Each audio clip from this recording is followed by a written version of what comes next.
ఆశపడ్డ సీతమ్మ శ్రీరాముడి విజయానికి కారణమైతే, శ్రీరాముడి మీద ఆశపడ్డ శూర్పణఖ రావణుడి మరణానికి కారణమైంది. ఆశ అంటే కొన్నిసార్లు విజయం, కొన్నిసార్లు మరణం. తాగుడు ఈరోజు సరదాగా మొదలై రేపు అలవాటుగా మారి తరువాత వ్యసనంగా మారుతుంది. ఎగతాళి జూదం వినోదంతో మొదలై వాదనతో కొనసాగి కొట్లాటతో ముగుస్తుంది. ఎదుటివారితో నీకున్న అవసరమేంటో వివరంగా చెప్పే.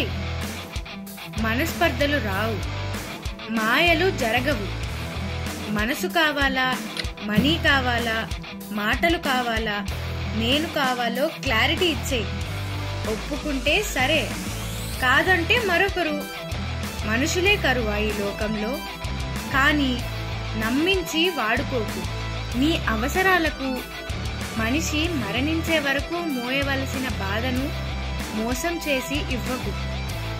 దేవుడు మనల్ని ఏం చూస్తాడులే అని నలుగురిని మోసం చేసి 10 కుటుంబాలను రోడ్డు మీద పడేసి అడ్డదారుల్లో డబ్బులు సంపాదించి విర్రవీగేటప్పుడు తెలియదు.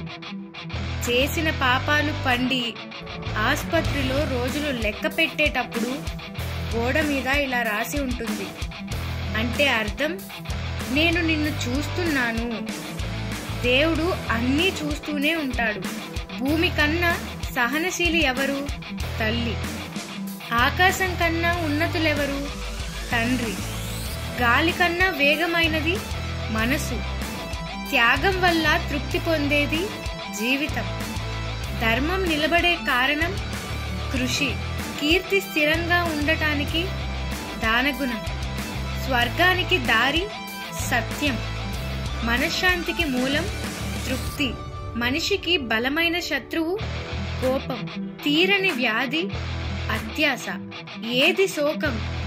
అజ్ఞానం. ఎవరు శాశ్వత నరకానికి వెళతాడు?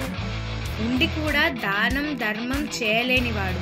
మనిషికి భాగ్యం, ఆరోగ్యం ఏది కట్టడి చేస్తే విచారం ఉండదు మనసు.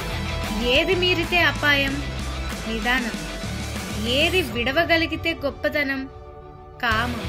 జీవితం జీవన మరణాల మధ్య పయనం.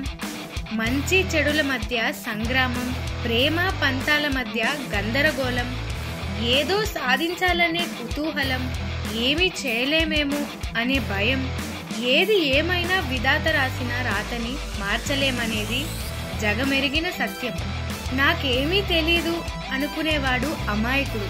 నాకన్నీ తెలుసు అనుకునేవాడు మూర్ఖుడు. నేను తెలుసుకోవాల్సినవి ఇంకా చాలా ఉన్నాయి అనుకునేవాడు నిత్య విద్యార్థి.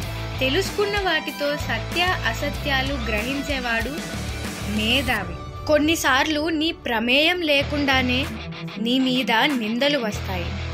నువ్వు ప్రతీకారం తీర్చుకోవాలి అనుకోకు. ఎందుకంటే ఆ సమయంలో భగవంతుడు నీ ఓర్పు సహనం గమనిస్తున్నాడని తెలుసుకో. చెట్టు నుండి గుణాన్ని గ్రహించండి. ఆకుల నుండి మార్పులను గమనించండి. వేళ్ళు నుండి విలువలు నేర్చుకోండి.